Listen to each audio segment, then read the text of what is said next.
Hello and welcome to The Bridge. Today I'd like to share with you a deep thought that I had a while back in the early 2000s. I was working in Youth Parliament in Quebec City, and I was asked to draw up a simple plan. It was a bill, a private member's bill, to introduce a second chamber to Quebec's National Assembly, effectively a type of Senate. And having cogitated over this idea since my degree in political science and also my time spent studying law, I came to the conclusion that it would actually be very interesting to apply the idea that I had then to Senate reform, meaning the Canadian Federal Senate. And so I'll explain to you the idea and also why I think it's important to reform the Senate. So the concept would be, it's actually rather simple. It would be to keep the second chamber, so the upper house, as we call it, in the House of Parliament, and we would simply start by renaming it. It would be, I would refer to it as the Chamber of the Federation. Obviously, the name could change. It could be called the Chamber of Canada, the House of Canada, whatever you want to call it.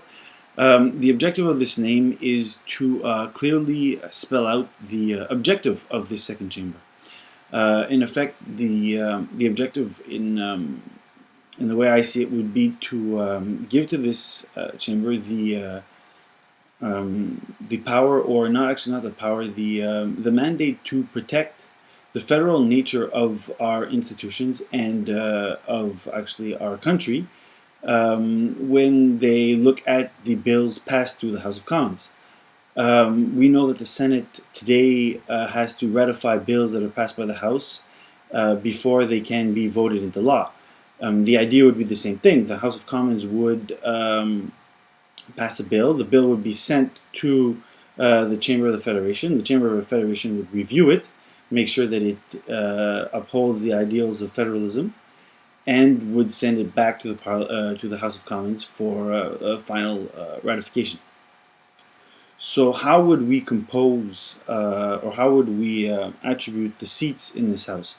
Well, the first thing, because it's a Chamber of the Federation, the idea would be that each province would be represented. So, based on obviously the statistical repartition of population in Canada, each province would have, a number of seats equivalent to its percentage of Canada's total population. And these representatives would be non-party affiliated, meaning that they would have no ties to either the Liberal Party of Canada, the NPD, the Conservative Party, or at least very little ties, because you can't stop people from having their own independent political life, but would have no direct or obvious ties to these parties, meaning that they would not be, like they are today, bagmen or electoral losers who end up getting sent to the Senate because of their contacts or the connections or the brown nosing that they did during their political career. Obviously, there are a few exceptions in the Senate, like Senator Dallaire, which are actually great men or women, exceptional Canadians, but the majority of them are nothing but bagmen. So we would hope to eliminate that type of people and have actually worthwhile candidates.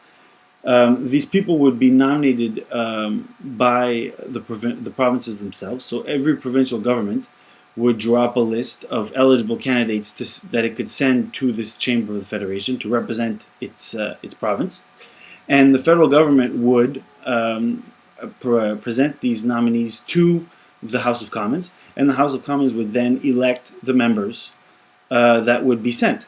In this way, you could obviously curtail any possible separatist dominated representation by Quebec, but you could also hopefully impose on all the other provinces a non-partisan approach to this, meaning that they would send people that have strong connections with local communities, strong connections with local businesses, local social services, local realities, actually, be they in Alberta or in Ontario. And these people would come to this chamber with these values and these ideas in mind, instead of simply towing the party line, which is exactly what the Senate does today. Now, these senators, or actually should I call them these councillors of the Federation, would have limited 8-year terms. So it would be a one-time mandate, and you'd be there for 8 years, and then you would move on, and somebody else would be nominated. This is because they would help to establish a certain continuity in the establishment of the laws, or at least of the protection of the federal nature of the laws, in that they would outlast the mandates of the simple MPs.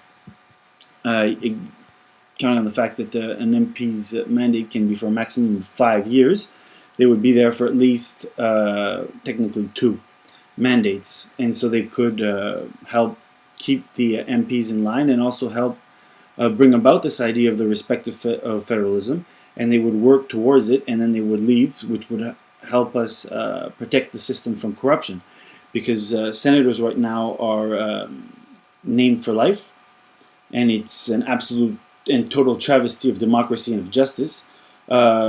This year in the National Post, well, at least that's where I read it, there was a liberal senator who had been legally recognized as unable to vote, and actually she had Alzheimer's, so she was legally inept.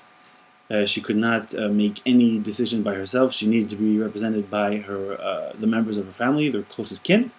And yet the Liberal Senate, or the Liberal caucus in Senate, still brought her to the Senate to vote many months after this ordinance of the, I think it was the Ontario court, had been sent, or had been actually produced. So this is something that would actually be hoped to be avoided by naming these people only there 8 years. They could, well, at least hopefully, we could avoid the fact that senile or quite simply intellectually incapable individuals would not be in the Senate and would not be used as tools of party agenda.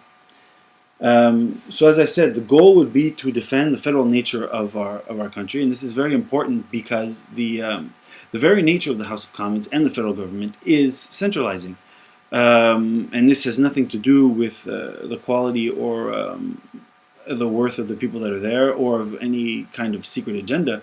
It's a simple reality that any power base or any power center wants to accrue its own power. And so the federal government is continuously looking, with the complicity of the Supreme Court of Canada, to ensure that it can encroach on provincial responsibilities. If we think about healthcare and education, which are rather quick examples, but there was also, as I spoke in an earlier video log, the National Energy Program of the infamous Pierre Trudeau, which was nothing more than a federal power grab of provincial responsibilities. So this chamber would work effectively to curtail that trend in Canadian politics, and it would work to protect the federal nature, protect the divide of powers that is institutionalized in our Constitution, and it would work to promote federalism and to actually stop the use of the Senate and the senators' offices as purely political institutions, meaning that, not political institutions, but party institutions, meaning that we would stop using the senators' offices to pay for publicity, to pay for meetings, or whatever kind of partisan shenanigans that you could think of and that are used today. Now, this idea is one that has been has been actually presented very many times in Canadian politics. The Reforme Party had it in its platform, so did the Canadian Alliance, and Stephen Harper's Conservative flirted with the idea. Now they pay only lip service to Senate reform, but I strongly believe that Senate reform is at the base of a new Canada, but not only a new Canada, but a viable federation, a viable Canada, a country that can move forward and that can how should I say this, perpetuate itself in the coming millennium. Because as the Senate is right now, it is nothing but a toxic stain on Canadian politics. It is the proof that money and privilege, party favor, are more important to our political leaders than actual issues and actually their constituents, the citizens. And so I think this reform would not only help bring about a better political system, but it would actually help bring about a better Canadian political atmosphere. So feel free to comment and let me know what you think. So thank you very much and have a great day. See you next week.